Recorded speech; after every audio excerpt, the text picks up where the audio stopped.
Hi, and welcome to our program From Embryo to Chick. My name is Jeanette Berenger, and I'm the Senior Program Manager for the Livestock Conservancy, a national nonprofit dedicated to the conservation of rare livestock and poultry breeds. Today's topic is Pick a Chick, where we will explore the different types of chickens to choose from, the differences between egg layers and meat birds, how adaptation to climate is important, and the differences between heritage breeds and hybrid chickens. We will finish off with a showcase of breeds so you can see the wonderful diversity of breeds to choose from. So let's get started.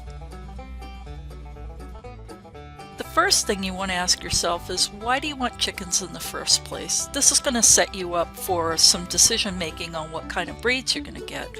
And you want to ask yourself, is it just for eggs, for meat, maybe a little bit of both? Is it pest control? Maybe you want to have some help with bugs around the garden. Or simply have them as pets, because they can, after all, be quite pleasant to spend time with if you've got the right chicken. No matter what the reason, though, chickens do need commitment. And so if you're going to jump into having them, realize that they are going to live about an average of 7 years or sometimes a lot longer, and that they are going to need daily care and attention and protection from predators. And it's no small commitment, so just be prepared for it. All chickens lay eggs, but some breeds do it better than others, and you can tell a lot by a breed by its body type. The animal on the left here, the Leghorn, this is a breed that produces a lot of eggs and is one of the top layers in the chicken community. And then you have the Plymouth Rock, which is more of a meat chicken, and yes, the breed does lay eggs, but as you can see, they're very, very meaty. Egg production and meat production is kind of like a balance. The better a meat bird is, the fewer eggs it's going to lay. The more eggs that a bird lays, then it's not going to have as much meat as a meat bird would. So if you're expecting to get a lot of meat out of an animal that also produces a lot of eggs, that's typically not what's going to happen. In between your egg layers and your meat birds, you have the dual-purpose bird, and these are some of the more common breeds that people choose for the backyards because they give you a little bit of everything. They might not have as much meat as a purely meat bird or as much eggs as a high-production bird, but they fall somewhere comfortably in the middle, and that's actually quite perfect for a backyard flock. Another question you want to ask yourself is, do you want to go with a heritage breed or a hybrid chicken? The birds on the left here, for instance, they can get to market weight by 8 to 10 weeks of age, which is very, very fast.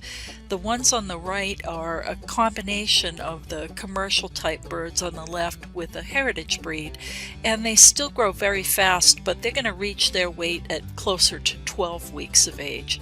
So if you're in a hurry and you want to produce a bunch of meat birds in a short period of time, hybrid meat chickens might be the way that you want to go. Like the meat chickens, you also have some hybrid varieties that specialize in egg laying, and there's quite a variety to choose from. You have your high-volume commercial birds, which typically are going to lay probably more eggs than a family needs. These birds can lay well over 300 eggs in a year's time, and if you have even a small flock, that's a lot of eggs. So a better option might be some of the hybrid crosses that were made by putting in a little bit of heritage breed. And these birds look a little bit different. They come in all different kind of colors. They're going to mature a little bit more slowly than the commercial birds, but they're still going to lay a lot of eggs in a short period of time. And then you also have options of different colors, for instance with the Easter eggers that are on the right hand side here. These birds lay blue and green eggs and are a beautiful addition to the egg basket, especially if you really like seeing multicolored eggs. A lot of people will mix up the breeds and get some white egg layers and some brown and some blue egg layers, and it makes for a really pretty egg carton. The big thing that people forget about these birds, though, is even though they lay a lot of eggs in a short period of time, by the time they get to be around 3 or 4 years old, their career as a high-volume egg layer is starting to deteriorate. And so you have to ask yourself, maybe you're one of those people that, oh, just wants eggs, chickens for eggs, and that, I could never eat my chickens. Well, what are you going to do when the chickens stop laying eggs? Are you willing to have a coop full of pets? Ask yourself that carefully, because sometimes they can live a long time. I have one pet chicken in our flock, and we have about 60 birds. And that one pet chicken, she's 14 years old. So if you're taking good care of your chickens, they may be around a long time. That said, these birds make excellent stew hens, and very flavorful meat can be had from them.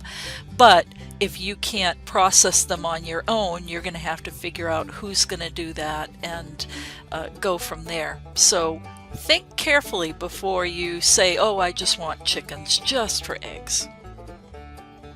Finally, let's start talking about heritage breeds, which of course is some of my favorite breeds.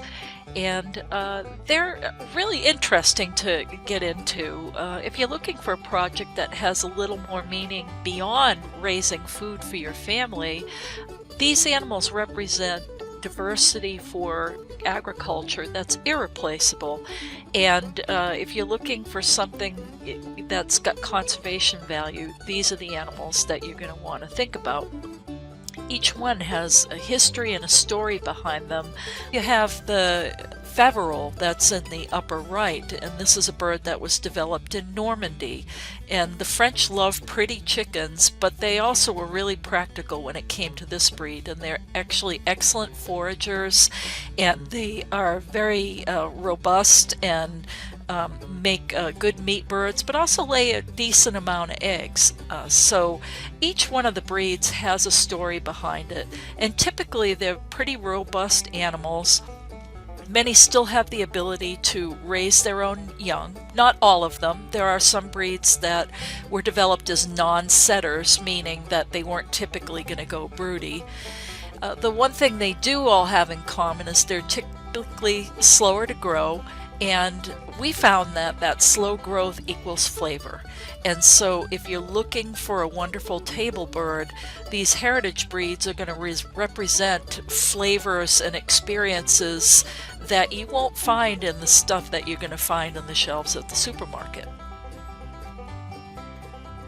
Now that we've talked about all the different choices you have as far as breeds of chickens, let's delve a little bit deeper into what kind of chickens are going to work for you. And a good thing to look at is their headgear. And this all comes into play for climate considerations. Do you live in a warm climate? Do you live in a cold climate? The birds on the top, for instance, have these ornate combs and big wattles, and those are meant to radiate heat. These breeds are from hot places, and they use these combs and wattles to be able to cool off. As opposed to the birds on the bottom, you can see they've got combs and wattles very close to their heads, not a lot of surface exposed to the air, so they're not going to be as prone to frostbite as the birds on the top are. However, put those birds in a hot climate, they're going to have a harder time cooling off. And so ask yourself, is the bird you're picking out going to be able to handle your climate? It's not to say that these birds can't live in a hot or cold climate. It's just now you've got to give them extra support so that they're going to stay healthy. For instance, the heat-loving breeds, you're going to have a warm barn, and that means you're going to have to think about heating that barn, although they're not going to need it hot in there, just above freezing. But if you want to make sure these birds aren't going to get frostbitten, you're going to have to think of how to keep them warm enough so that doesn't happen. Same can be said for the birds below. They're going to have a hard time staying cool in the summertime, and so are you going to want to set up fans in the barn to keep them cool? So just a little more food for thought when choosing a breed. You also want to be thinking about how big are these birds going to get. You want to make sure that when you're choosing a breed that the size is going to fit appropriately in the space that you have available. If you've got a small backyard and not a lot of space but really want to have some chickens for eggs, then maybe a bantam breed would be the way to go. Obviously they're not going to be a great choice for meat, but they can be decent little egg layers and certainly are plenty of fun to keep around. Also, going back to our discussion about climate and adaptations to different climates, some of the really big-bodied birds aren't going to do really well in extreme hot climates because they're going to have a hard time radiating the heat. So you might think about a smaller-bodied bird. Same thing goes with the small birds. They might need a little extra attention in really cold climates because they're so small they're going to have a hard time retaining that heat. So just some more things to consider when you're looking at the breeds. You also want to be looking at temperament. There are breeds out there that certainly have the reputation for being high-strung or sometimes aggressive, and that might be great if you've got a lot of predators around and you want an animal that's going to be paying attention all the time.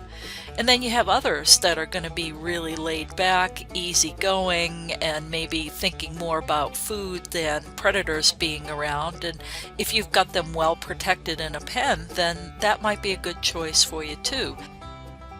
Lastly, do you want just hens, or is it okay if you get some males in the mix? Sometimes if you pay a little bit more, you can get sexed chicks, meaning that they've already been sexed before they are purchased, and so you can be sure that you're getting a bunch of pullets or young females.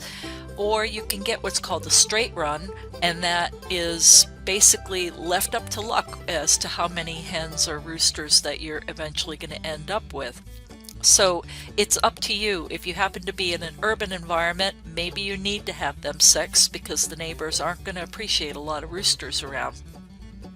If you buy a straight run and you're dying to know how many males and females you get, by the time they're about 8 weeks of age, you can pretty much tell the males from the females. Some of the breeds are a little trickier than others, but the one thing that's certain with all breeds, if you take a look at their saddle feathers, and the saddle is where this arrow is pointing, if they're rounded on the top, that means they're going to be female. And if they're longer and pointier, then they're definitely males. And that's a really, really easy way to tell males from females in young birds. I'm sure you're now asking yourself, how much are these birds going to cost me? This is going to be very dependent on the type of bird. Is it a common hybrid or is it a rare breed? Do you want show quality or just a backyard quality chicken? Are you getting day-old chicks or older birds? If a farmer has to grow the birds to an older age, you have to pay more because it costs more for food and upkeep to get them to an older age. Many times hatcheries run sales at the end of the season, so pricing could be lower, but you may not get exactly what you want. It's all up to you. Now let's sit back and see a few of the amazing breeds that are out there for you to choose from.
For more information on other programs with the Livestock Conservancy and North Carolina Cooperative Extension, please visit our websites. The Livestock Conservancy is a nonprofit that has been saving rare and endangered breeds for more than 43 years.